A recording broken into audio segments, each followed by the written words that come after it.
तर सकाळच्या व्हिडिओमध्ये मी तुम्हाला दाखवलं होतं की मी काय काय जेवणात बनवले.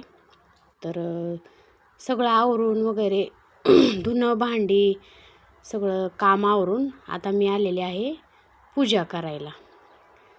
तर सगळं पूजेचं साहित्य आणले आणि इथं मी 6 दिवे केलेले आहेत. 5 लक्ष्मीला आणि एक मोरव्यात ठेवायचा दिवा.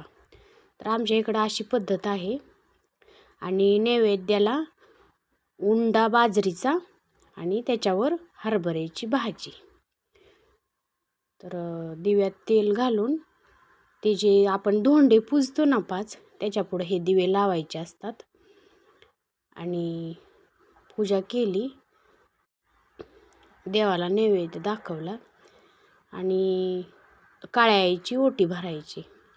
खारीक, खोबरं, तांदूळ, सुपारी जे काय लागते ते मी सगळं इथं आणलेलं आहे आणि मस्त अशी पूजा करून घेतलेली आहे.